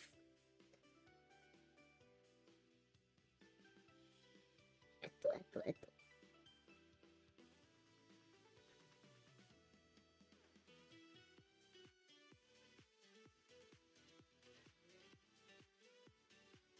Hang on, does this look like a U now? Does it look like a U now, or does it just look like a mess? If they bought a pet, what if you kill them off? I like what you're thinking. Join the breakout. I will. I like bread. It's one of the few foods that doesn't give me as bad of a tummy ache because there's not too much wrong with bread. I like your idea. I'm not gonna do that straight away. What I am going to do though is entire pet shop that they visit going down into the hells. They all the cute pets there. They're gonna try and save them. Right now they have 2 pets. They have a cat and a dire wolf, but they don't know it's a dire wolf yet. You can't kill off pets too early, because if you kill off pets too early in D&D, they haven't grown an attachment to them yet. You need to kill them off at the right time.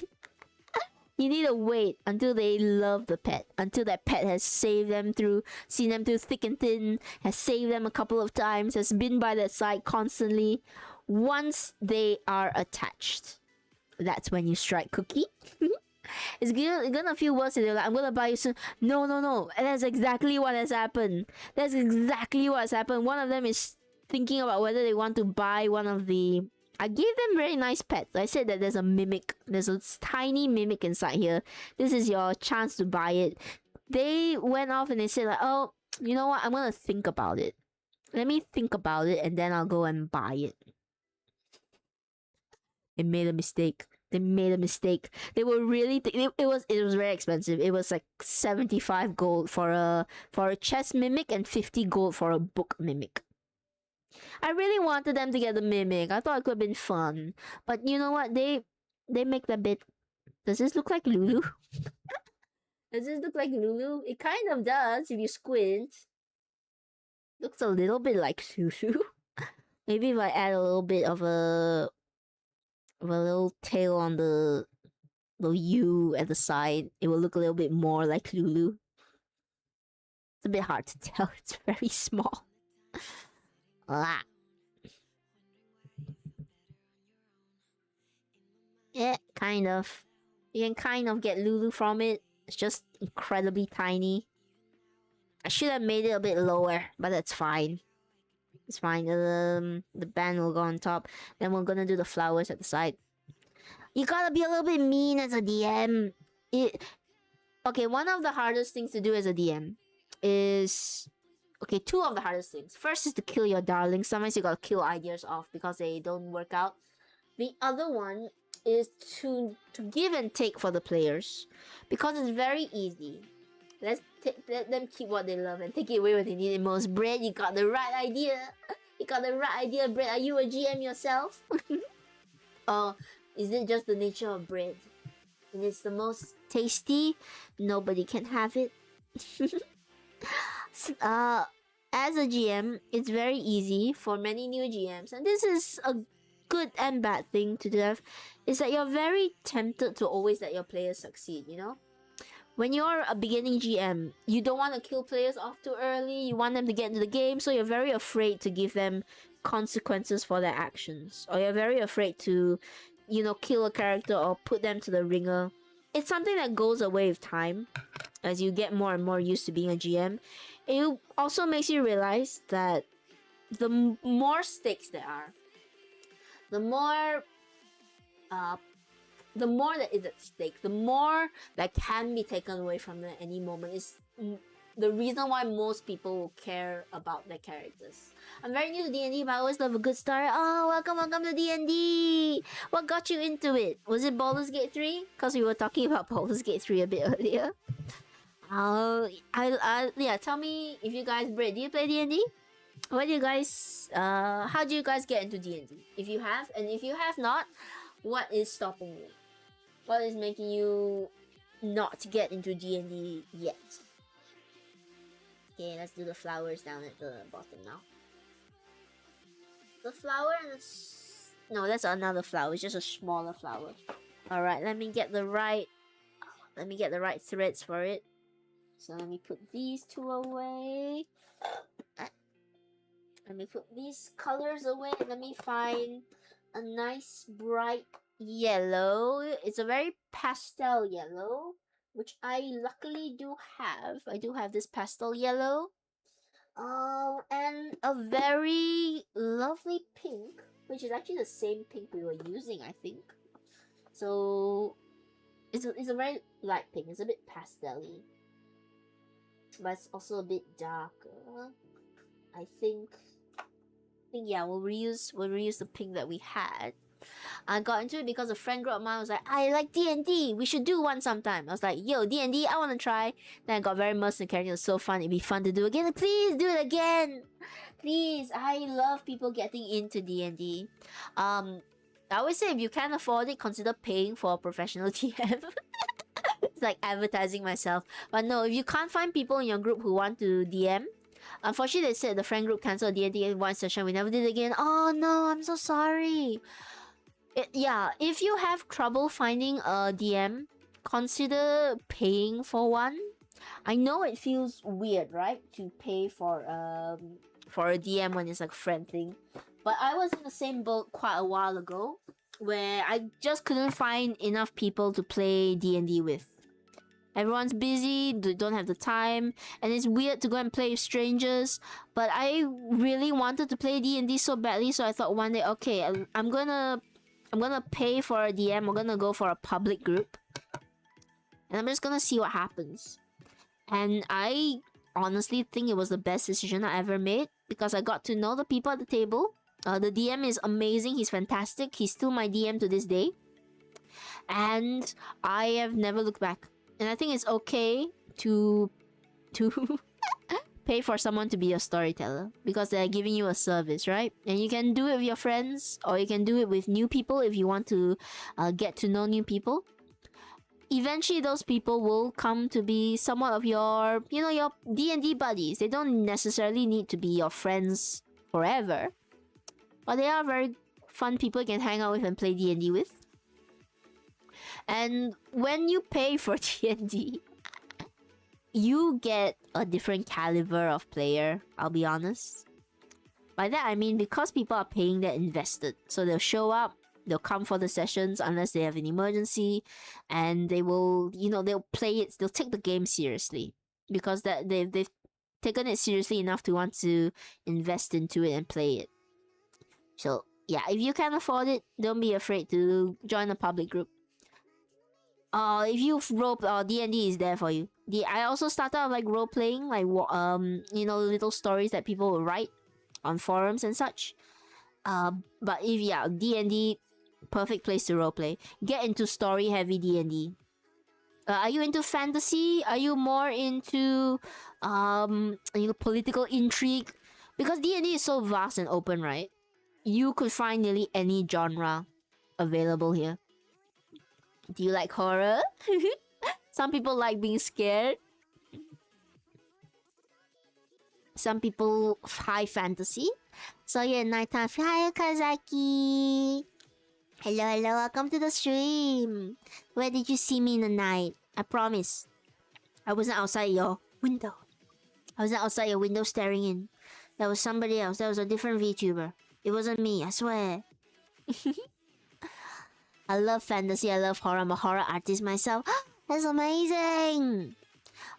I'm running horror campaigns at the moment. I consider myself a horror DM because I like horror and I like running horror. So a lot of my games, even the ones that are not horror focused, you tend to see a little bit of horror theming here and there, or horror tropes, like I said. Descend into Elturel. Give them all they want and take away what they love most. I would say that's quite horror-filled. And I do tell my players beforehand, I am a horror DM. So it might not necessarily be outright horror, but it is gonna evoke strong emotion. Having fun? Yeah, I'm having a lot of fun. Stitching up the final bits of the apron. Once we get the apron on, then we're gonna raid out. It might take me a while because these strings are being stubborn. They're not going through the needle. There we go. How is your day, Kazaki? Do you stream your D&D sessions? So I do it privately, of course, for private groups. Or most of my groups are public groups, so you would have to get that permission first. I have been looking to play D&D with a bunch of VTubers though. Everyone's super busy. We're still trying to organize it. I do have some D&D on my YouTube channel, if you want to check that out. I don't have a direct link. Well, you can check out my About section. I should have a link to YouTube and all of that. Never thought of the idea of D&D and horror together. Oh, D&D and horror together is amazing. Let me talk about that in a bit. But first, so yeah, I do a bit of D&D. I do D&D chat as well. It's a very, very simple form of D&D. I'm hoping to bring it back. Right now it's a bit unstable because I'm moving around a lot of places. Hopefully by the end of next month, in August, things will settle down and I can start playing D&D chat a bit more properly. So keep an eye out for that. I love D&D so much. But yes, D&D and horror, they go hand in hand with one another. And my players, I was telling chat earlier, my players were so scared in my recent horror game.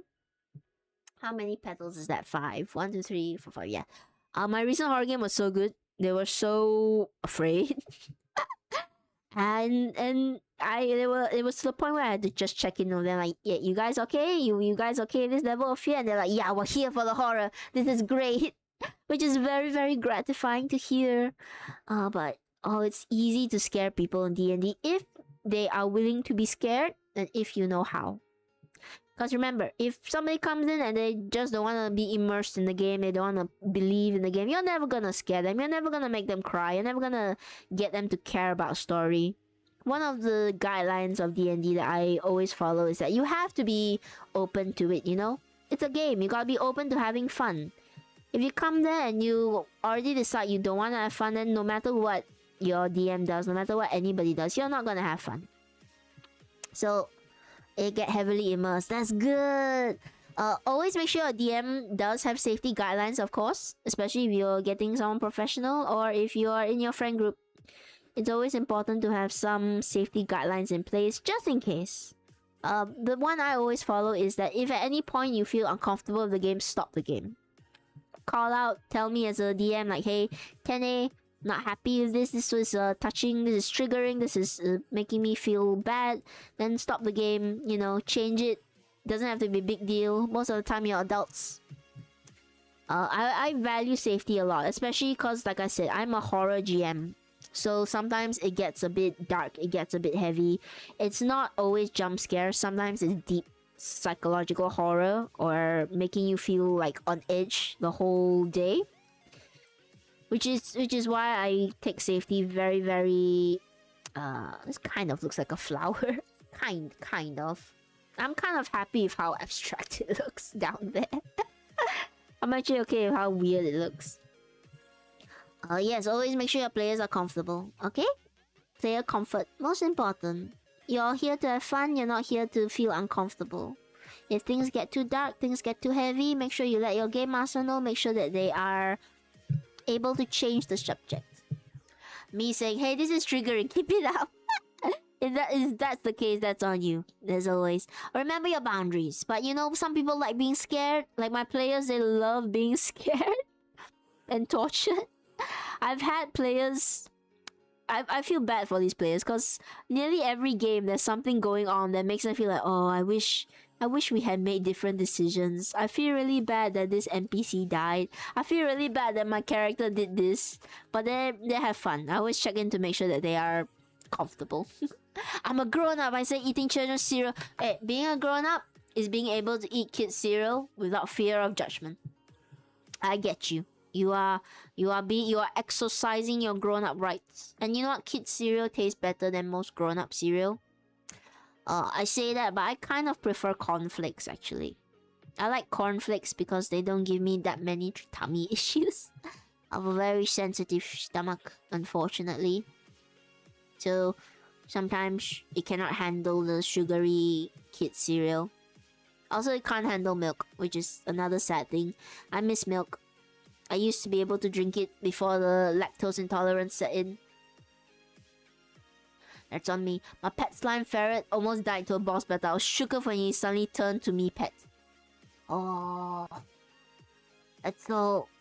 did it? But it lived, right? You said almost died. So it's still alive. Oh, Cookie, if you like getting immersed into games, try a long campaign in D&D if you already know the basics.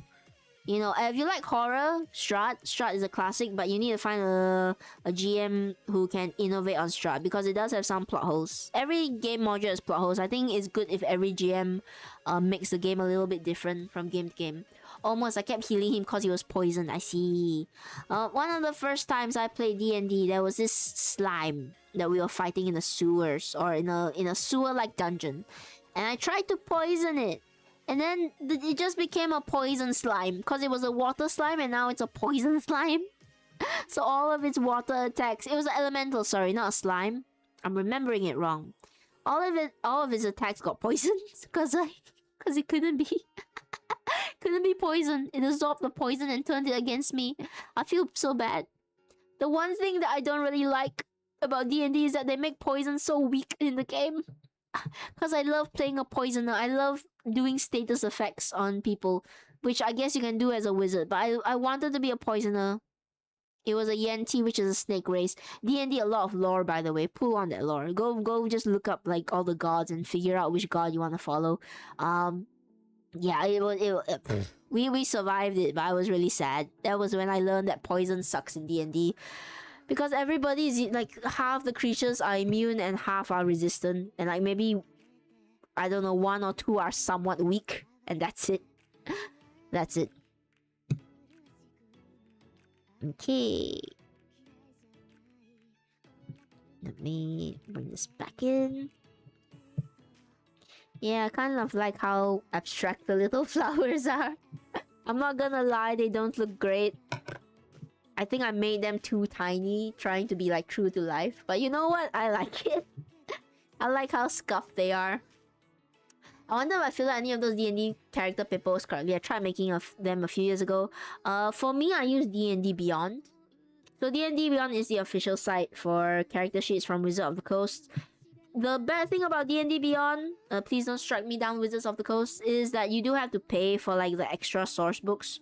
But for just making a simple character, if you don't mind not having the source books, then it's great. It's great for making a simple character. It basically guides you as you fill in the sheet, and you don't need to think too much about it. Another good reason why to get a professional DM is usually they have access to all the source books and they can share it with you through their link. But yeah. Missing pieces of thread here and there. Let's put that in. Where are my needles? So I do encourage using D&D Beyond or any other character creator, but D&D Beyond I think is the most useful just because it's official. So it has all of the source books and everything. Like I said, the only downside is you do have to pay for source books. But if you're just doing basic characters and you don't care about finding too much other book material, then it's great. Wizards, they don't get a lot right, but D&D Beyond, pretty decent for what it is. Alright, let me find the middle of this. The middle is here. Here-ish. Which means I have to bring it down to here. Where are my spare needles? Okay, we'll just get like 3 of them out. You're a wizard, Harry! Wizards of the Coast are the people who brought D&D to life, by the way. They are both good and bad. They're like any other corporate company. As a physical creator, how would you make glasses? So there's 2 ways to make glasses. There's 3 ways to make glasses. I assume you're talking about a plushie, in which case, hello. So for Lucien, one of the things, she has a monocle. Oh shit, sorry, I've zoomed in. She has a monocle on her. One of the things, the lazy way for me is I have this metal ring. If I just sew it down to her face, that's a monocle. That's the laziest way to do it. The issue is, of course, it's metal. So it's a bit harder to cuddle with, and you know, you're worried about rust and stuff. So I don't want to sew this down. I might have it dangling loose, so if anybody wants to, they can just lay it on her without much care. The second way is to just sew it, embroider it on. If you never want it to be taken off, just sew the glasses on and that's it. You never have to touch it again. It will never come off. For half glasses, you do have to cut through the eye and everything. But if the character is always wearing glasses and you never want to see it without glasses, or you don't care, then it's fine. The issue with that, of course, is A, you can't take the glasses off, and B, it does look a bit flat. And to make it look physical 3D, that's a whole other effort. The other way is to cut out glasses. And put it on the character itself. I do have a plushie that does that. Let me see if I can find them. Hang on. What is this? So if you look over here at, these are all the plushies I've done for VTubers, by the way. So yeah, we're on Lucien now. We're gonna finish her this week or next week. Jiggy is next. Jiggy has glasses, which I'm going to do this method for. But if you look over here at Blanket or Ghost, they do have glasses, but they are 3D physical glasses that are made. And they actually have magnets inside, so I can interchange them with a bunch of other glasses that I made for Blanket or Ghost. The style of each glasses changes depending on how you create each glass changes on the style of the glasses. So for the hard glasses, this is fully felt sewn on. For half glasses, because you can't get transparent material, I just made it white so it cuts through the eye. Let me see. Can I find more pictures of Blanket? Because Blanket is the one that I did multiple glasses on. So the third way is to just make them 3D. But to make them 3D, I advise you either double up the layers of felt, so it's 2 layers of felt, or you get a stiffer material and you cut them out and you sew the felt onto that, because the felt itself is very floppy. So it's better if you find something stiffer you can make that's still soft, like a stiff felt board, or I forget what it's called. There's a stiffer version of felt that you can use. Let me see. Where are my pictures of blanket? Do I have any of them that I can show off to you guys? I don't think I have them. I have one of them without the glasses. Wow, it's so big. Why is it so big?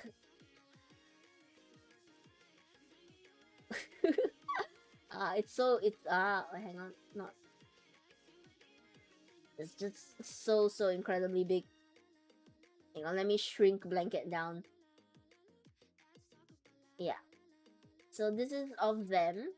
This is the same plushie. This is the exact same plushie, a blanket. It's just that the wings, the glasses, and the bow, I put magnets in them, so you could interchange them. Let me see, can I find the picture of blanket where they have the other glasses? I'm trying to find that one, but I might not have it saved on this laptop. Let me see. No, I don't think I have them with their other glasses. But it's on my Twitter somewhere. Somewhere my Twitter is them with the many glasses. They have 3 different glasses that I made for them. So there's the normal eyes, there's the hard glasses, there's the swirly glasses, and there is the half glasses that they often wear. That's probably the only plushie that I will ever make with magnets, just because it's too difficult to ship magnets overseas. It's really difficult to ship magnets overseas. So they will be the only ever plushie that has magnets in them. Just to make it easier. Yeah, that's how I would do glasses. That's how I would do physical glasses for them. Of course, depends. Sometimes I look at the plushie, and if they have other special things about them, I might change the way how I do the glasses. So I can't guarantee that this will be the only 3 ways that is possible. But for now, it's the 3 ways that I'm using. Alright, so we're just gonna sew it across here.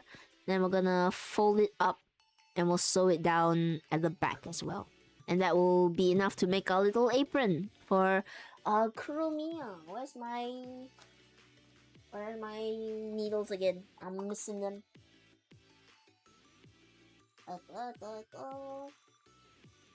And whoops, I've dropped it. I found it. Thank goodness. Where are my threads? They're over here.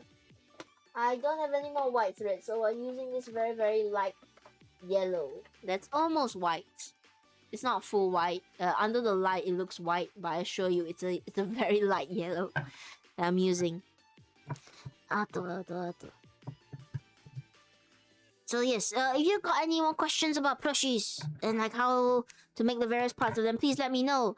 And also, please keep an eye out for plushie raffles, because sometimes I host them, and if you win, I'll make a plushie of you, and I will send it to you. The only thing is I ask you help with shipping. You help cover the shipping, because shipping's expensive. And if you can't, that's more than okay, but I will set up a little donation fund to eventually get the plushie to you, but it might take a really super long time. So yes, that's it. And I also have commissions open. Yeah, I have 1 slot left. I have 1 slot left from VGen for somebody to get a plushie. I'm having issues with PayPal now, so please be patient with me as I try to figure out why PayPal is being so mean to me. PayPal not good.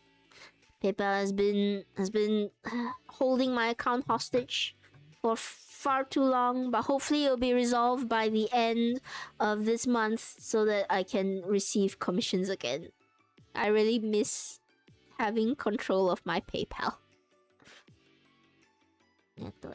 Okay, let's try and keep this a little bit straight. I'll try and zoom in a bit more because it is technically white on white, so it's a bit harder to see. That's my plug for myself. And yeah, plushie making is fun. There's always a ton of new things I learn while making plushies. Like, I've never made an apron before. I've never done Lucien's kind of skirt before. This is only the second time I'm doing plushie booba, honestly. And you know what? I think it turned out alright.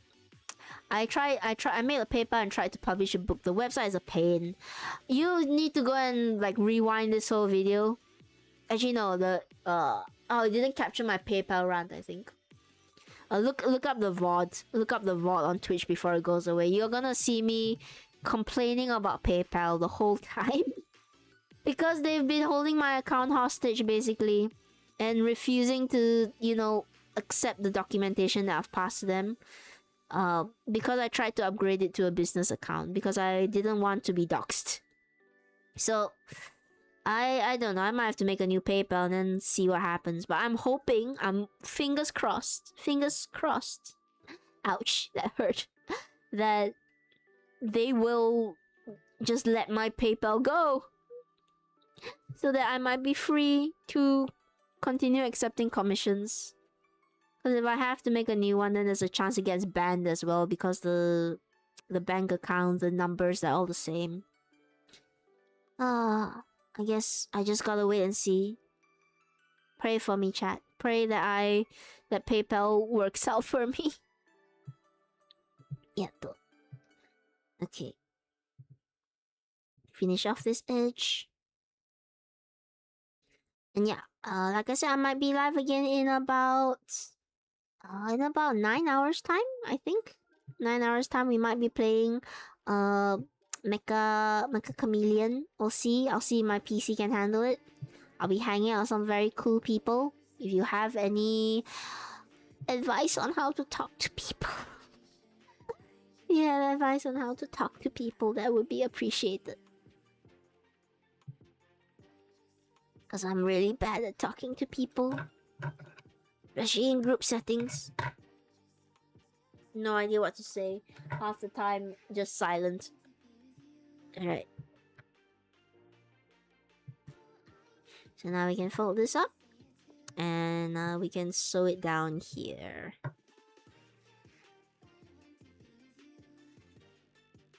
Alright. And then we will get a little bit something like this. Yeah, we'll get this little apron here. You know, I have none, that's why I'm talking online. Aww. I understand your plight. I'm going through the same thing. I'm supposed to be a VTuber that can talk to people, but I have no idea what to say to people. It's tough. It's tough having to socialize. But no man is an island. Therefore, I don't know. Speak to the whales, speak to the fishes, speak to the squids, speak to all the aquatic life. All of them are gonna be crabs anyway. Have you heard that every hard-shelled creature is evolving towards a crab? Because apparently a crab is the best design to be when you are a crustacean. Okay. Let me see if I can make it a little bit invisible with this stitch. But it's not so bad because it's the back of the apron, so I don't really care if it's not invisible fully. But I will still try. There we go. I speak to my little squiddies! Yeah! I speak to all my Cosme Roaches here. Now that you guys are talking to me here, you're all my Cosme Roaches. You're in my walls. I can't get rid of you, which is a good thing, because why would I ever want to? You're also cuddly. Can someone give me Cosme Roach? If you're on Twitch, please redeem Cosme Roach. I would like to hug Cosme Roach. Right now, I'm Cosme Roachless, unfortunately. Once we're done with this, we're gonna tie it on to our plushie, and then we're gonna raid out, okay? We're gonna raid out on Twitch. Thank you guys for, you know, coming and talking to me again today. Super fun every time I talk with you guys. You guys are amazing. And you keep me from being alone. Is that too much to say? Is that too heavy? Okay. Very simple stitch job. Let's finish it off with one final close stitch here.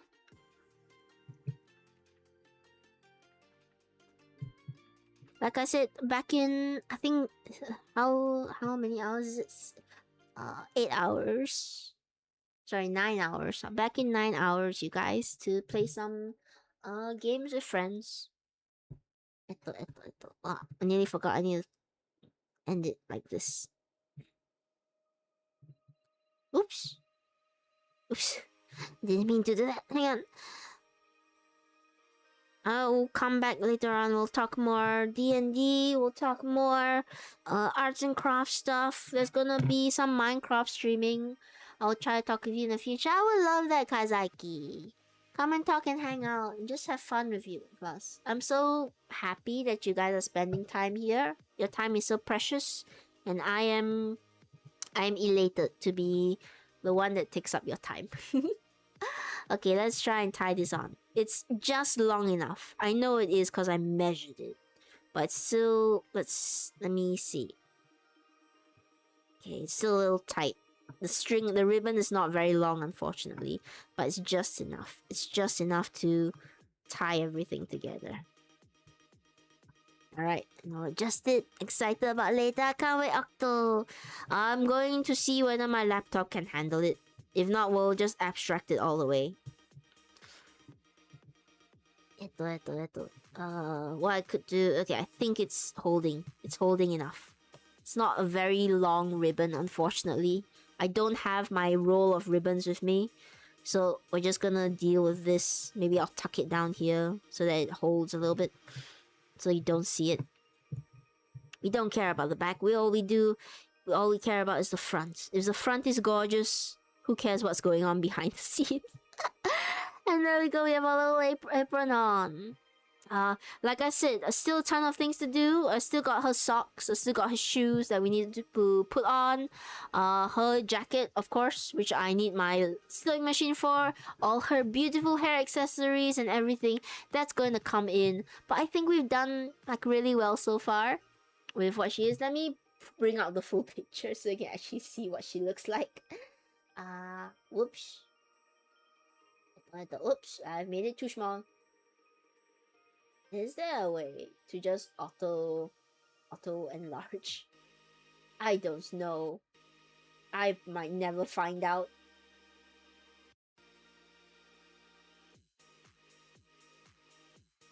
Let's get the one of her with long hair, because that's the one I was going for.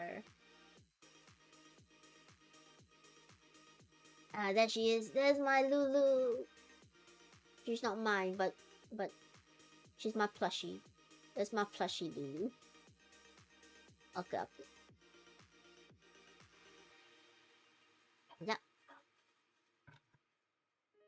How's she looking? How's she looking next to the real thing? She still needs all her horn accessories.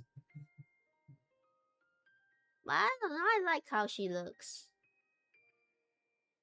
I'm quite proud of this one. Because of all those ribbons and the grommets and the apron. The apron's really fluffy. I didn't intend for it to be so fluffy. Everything else I quite like. Push this in a little bit. It's quite accurate, I would say. I'm gonna see if I can do a little necklace for her. I do have some tiny beads that I want to use. I do have this tiny little bead, this tiny button. I want to try and make as her necklace because she's got a few necklaces on. But that will all come at the final stream of her. Like I said, I'm gonna see if Lulu is okay to be invited on and to chat with us a little bit while we finish off her plushie. But yeah, let's raid out. Let's raid out to somebody. It's been an amazing time, you guys, and yeah, I'm so happy. Okay. Who should we raid?